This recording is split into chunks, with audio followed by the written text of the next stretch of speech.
Hello friends, welcome back to my channel. আমার channel লক্ষ্যহীন দৃষ্টিকোণে তোমাদের সকলকে স্বাগত জানিয়ে আজকে ব্লগটা শুরু করছি। তোমরা সবাই কেমন আছো? আশা করি তোমরা সবাই খুব ভালো আছো, আর আমরাও খুব ভালো আছি। তো আজকের এই ব্লগটা ছিল একাদশীর দিনের। ওই দিনে আমরা বিকেল চলে গেছিলাম চিল্কিগড় আর গিদনি আর বিড়িহান্ডির উদ্দেশ্যে। ওখানকার প্যান্ডেলের থিমগুলো মোটামুটি খুব ভালোই হয়েছিল। আর এই যে সেরকমভাবে রাস্তায় বৃষ্টি পড়ছিল। আর এই যে দেখো, এখানে চলে এসেছি কনক দুর্গা মন্দিরে। এটা হচ্ছে ঝাড়গ্রামের অনেকটাই পুরনো মন্দির। তো এখানে যে রানী ছিলেন তার কনক দিয়ে এই মন্দিরটা, যে ঠাকুরটা, সেটা প্রতিষ্ঠিত হয়েছিল স্বপ্নাদেশের মাধ্যমে। তার জন্য এই মন্দিরটার নাম হচ্ছে কনক দুর্গা মন্দির। যদিও সেই সোনার ঠাকুরটা এখন আর নেই, ওটা চুরি হয়ে গেছে। তারপরে শুনেছি দুটো রূপোর ঠাকুর বানানো ছিল, সেটাও চুরি হয়ে গেছে। তো যাই হোক, এখন একটা ধাতু ঠাকুর আছে। তো এখানে ঢুকলাম, বেশ অনেকটাই ভিড় ছিল যেহেতু পুজোর টাইম। আর হনুমান তো তোমরা দেখতেই পাচ্ছ, এখানের এটাই ফেমাস জিনিস। যাই হোক, বেশি কথা বাড়াবো না, আজকে ব্লগটা এনজয় করো। আশা করি তোমাদের সকলের খুব ভালো লাগবে।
তারপর চিল্কিগড় থেকে বেরিয়ে প্রথমে তোমরা যে প্যান্ডেলটা দেখলে, ওটা হচ্ছে গিদনি পূর্বাশার। প্যান্ডেলটা কি সুন্দর, তাই না? আর ওখানকার থিমটার মধ্যে যে ঠাকুরটা ছিল, ঠাকুরটা তো আমার অসাধারণ লেগেছে, অনেকটাই কলকাতা স্টাইলের। তারপর চলে গেছিলাম আরেকটা প্যান্ডেলটার নাম আমার ঠিক মনে নেই, মেবি গিদনি স্পোর্টিং ক্লাব বা এরকম কিছু একটা। ওখানকার যে ঠাকুরটা হয়েছিল সেটা বিসর্জন হচ্ছিল তখন। যাই হোক, প্যান্ডেলটা তখনও ছিল। দেন চলে গেছিলাম আর একটা প্যান্ডেলে, যেখানে তুলে ধরা হয়েছিল সর্দিয়ার হাতিদের অ্যাক্সিডেন্টটা। তারপর চলে গেলাম বিড়িহান্ডির উদ্দেশ্যে। আর এই হচ্ছে সেই ফেমাস টকিং দুর্গা। তো আর বেশি কথা বাড়াবো না, তোমরা আসল কথাটা শুনে নাও মায়ের মুখ থেকেই।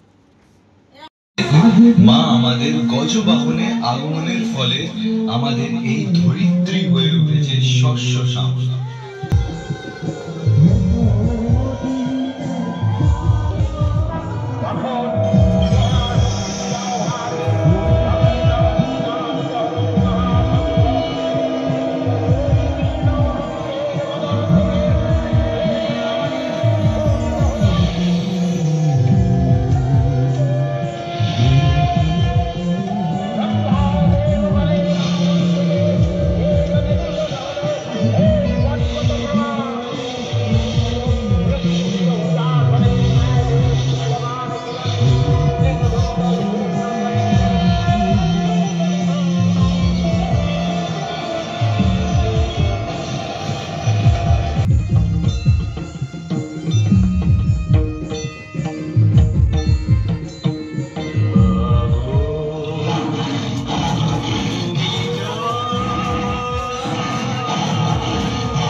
আজকে মহাদশমীর এই পুণ্য লগ্নে যে সমস্ত ভক্তগণ আমাকে দর্শন করার জন্য হাজির হয়েছে, সবাইকে আমার স্নেহ ভরা আশিস।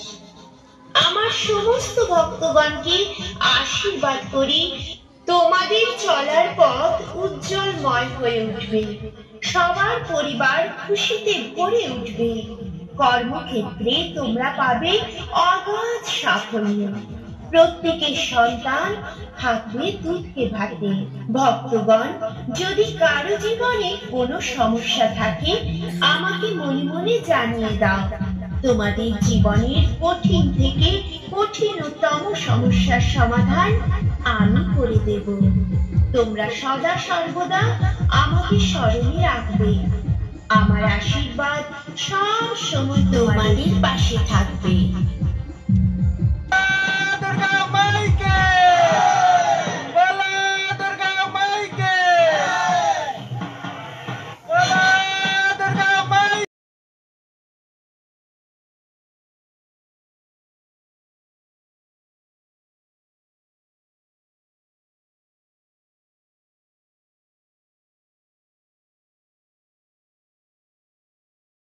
টকিং দুর্গাটা দেখে নেওয়ার পরে এটা হচ্ছিল ওদের আসল দুর্গা ঠাকুরের মণ্ডপটা। আর এখানে যে আউটলুকিংগুলো হয়েছে সম্পূর্ণটাই বালি, ঝিনুক সমস্ত কিছু দিয়ে আইসক্রিমের স্টিক দিয়ে তৈরি হয়েছে। দেখো, আমি একটা জুম করে তোমাদেরকে দেখালাম, তোমরা যদি বুঝতে পারো কিনা দেখো। যাই হোক, এখানে আমরা সবাই মিলে গ্রুপ ছবি তোলার জন্য হরবড় হচ্ছিলাম। তারপর চলে গেছিলাম ঝাড়গ্রামে আমাদের পাড়ায় আবার একবার, দিয়ে একটা ছোটো প্যান্ডেল দেখে আজকে জার্নি এখানে শেষ করলাম। তো আমার ব্লগ থেকে আজকে যদি তোমাদের কিছু ভালো লেগে থাকে তাহলে লাইক, শেয়ার অ্যান্ড কমেন্ট করবে, আর এরকম নতুন ব্লগ পাওয়ার জন্য আমার চ্যানেলকে সাবস্ক্রাইব করবে। টাটা।